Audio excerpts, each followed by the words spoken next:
33వ అధ్యాయము.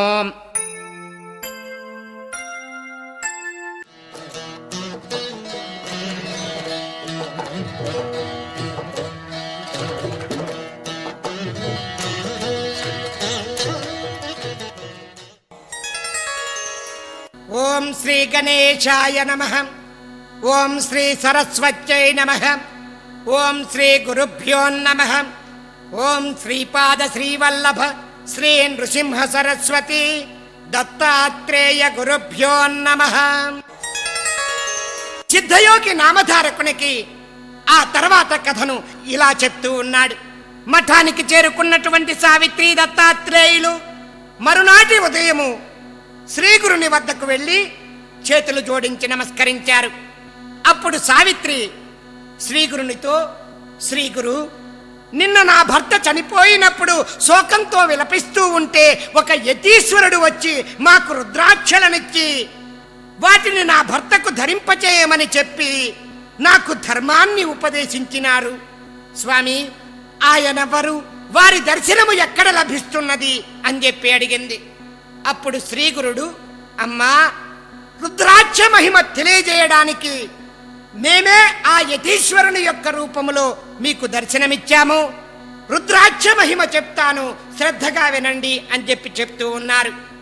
అమ్మా, రుద్రాక్ష ధారణ వలన విశేషమైన పుణ్యం లభిస్తుంది. 1000 రుద్రాక్షలు ధరించినటువంటి వాడు సాక్షాత్తు రుద్రుడే.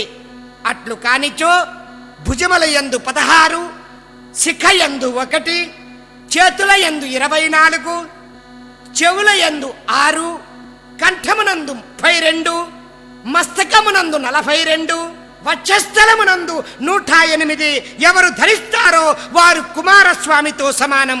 రుద్రాక్షలతో పాటు స్ఫటికాలు, వైఢూర్యములు కలిపి మాలగా ధరించవచ్చు. రుద్రాక్షలు ధరించేటటువంటి వారికి సద్గతి తప్పకుండా లభించి తీరుతుంది. రుద్రాక్షమాలతో జపం చేస్తే అనంతమైన ఫలితం లభిస్తుంది. రుద్రాక్షలు ధరించని వాని యొక్క జన్మయే వ్యర్థము.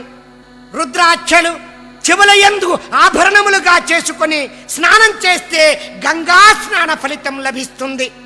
రుద్రాక్షను రుద్రాభిషేకంతో పూజిస్తే అనంతమైన ఫలితం లభిస్తుంది. అమ్మా, పూర్వము కాశ్మీర దేశమునందు భద్రసేనుడు అనే రాజు ఉన్నాడు. అతనికి తారకుడు అనే కొడుకు ఒకడు ఉన్నాడు. మంత్రి సుధర్మునికి సద్గుణుడు అనే ఒక కొడుకు ఉన్నాడు. తారకుడు, సద్గుణుడు చిన్నతనము నుండి మంచి స్నేహితులై కలిసి జీవిస్తూ రుద్రాక్షలను ధరిస్తూ నిత్యము భక్తితో శివుణ్ణి పూజిస్తూ ఉండేవారు. ఎన్నో బంగారు ఆభరణములు ఉన్నను వాటిని త్యజించి రుద్రాక్షలను మాత్రమే ధరిస్తూ ఉండేవారు. ఒకరోజు పరాశర మహర్షి వారి రాజ్యమునకు రాగా ఆ రాజు మంత్రులిద్దరూ తమ బిడ్డల యొక్క విచిత్ర వైఖరికి కారణమేమిటో చెప్పమని మహర్షిని అడిగారు. అప్పుడు పరాశరుడు ఈ విధంగా చెప్పాడు.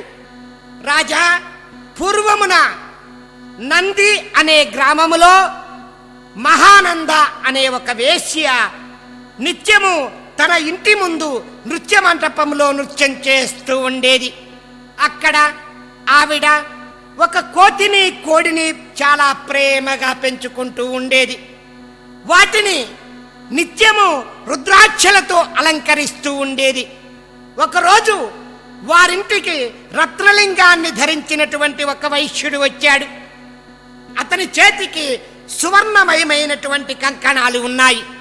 అప్పుడు మహానంద అతని వద్ద ఉన్నటువంటి రత్నలింగాన్ని చూచి అది తనకు ఇవ్వమని సఖి చేత కబురు పంపించింది.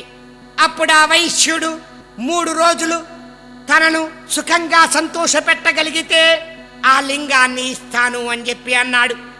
ఆ వేశ్య పతివ్రతా ధర్మాన్ని అనుసరించి 3 రోజులు సుఖపెడతానని చెప్పేసి అన్నది. అప్పుడు ఆ వైశ్యుడు కులస్త్రీకి వలె వేశ్యకు అది ఎలా సాధ్యమవుతుంది అని చెప్పి అన్నాడు. కానీ ఆవిడ మాత్రము తనను నమ్మమని అడిగింది. ఆ వైశ్యుడు ఆమెకు తన వద్ద ఉన్నటువంటి రత్నలింగాన్ని ఇచ్చేశాడు. దివ్య సుందర ప్రకాశంతో వెలిగిపోతున్నటువంటి ఆ లింగాన్ని చూచి ఆవిడ ఎంతో ఆనందించి దానిని ఆ రోజు తన నృత్య మండపంలో పెట్టి నృత్యం చేసి వైశ్యునితో తన గదిలోనికి ప్రవేశించింది. అదే విచిత్రమో గాని ఆ రాత్రి నృత్య మండపం భగ్గున మండిపోయింది. ఆ లింగము, కోడి, కోతి ఇవన్నీ కూడా ఆ మంటల్లో పడి బుగ్గైపోయాయి. వైశ్యుడు అది తెలుసుకొని ఏడుస్తూ, అయ్యో నా ప్రాణలింగమే పోయింది, ఇది నా ప్రాణంతో సమానము, అది నీకు ముందే చెప్పాను అని అక్కడే మంట వెలిగించి అందులో దూకేశాడు. అదంతా చూస్తున్నటువంటి ఆ వేశ్య నాథా అంటూ అందులో తను కూడా దూకటానికి ప్రయత్నం చేసింది. అప్పుడు అక్కడున్నటువంటి వారందరూ, పిచ్చిదానా, వేశ్యవైన నీకు ఇదేమి పని అని చెప్పి అంటూ ఆవిడని ఆపటానికి ప్రయత్నం చేశారు. అప్పుడు ఆవిడ, లేదు, నేను అతనితో 3 రోజులు పతివ్రతా ధర్మాన్ని అనుసరిస్తాను అని ప్రమాణం చేశాను. ఇప్పుడు నేను నా ధర్మాన్ని నిర్వహించకుంటే నేను నరకానికి పోతాను. ఇప్పుడు నేను నా ధర్మాన్ని నిర్వహిస్తే 42 తరాల వారు తరిస్తారు అని ఆవిడ నిప్పులోకి దూకపోయింది. ఇంతలో అక్కడ శివుడు ప్రత్యక్షమై, అమ్మా, నేనే వైశ్యుని యొక్క రూపంలో నీ దగ్గరకు వచ్చాను, నీ శివభక్తిని పరీక్షించుట కొరకే ఇలా చేశాను అని ఆమెను 1,000,000 సంవత్సరాలు స్వర్గలోకంలో ఉండేలాగా ఆశీర్వదించి సంపూర్ణమైనటువంటి అనుగ్రహాన్ని ప్రసాదించాడు. ఆ రోజు నాట్య మండపంలో బుగ్గైపోయినటువంటి ఆ కోడి, కోతి ఈనాడు మీ బిడ్డలుగా జన్మించారు, అందువల్లనే భక్తితో రుద్రాక్షలను వారు ధరిస్తున్నారు అని పరాశర మహర్షి ఆ రాజుకు వివరించాడు. ఓం శ్రీ దత్తాయ గురవే నమః. ఓం శ్రీపాదస్వామినే నమః. ఓం శ్రీ నృసింహ సరస్వత్యై నమః. ఓం శ్రీపాద శ్రీవల్లభ శ్రీ నృసింహ సరస్వతి దత్తాత్రేయ గురుభ్యో నమః.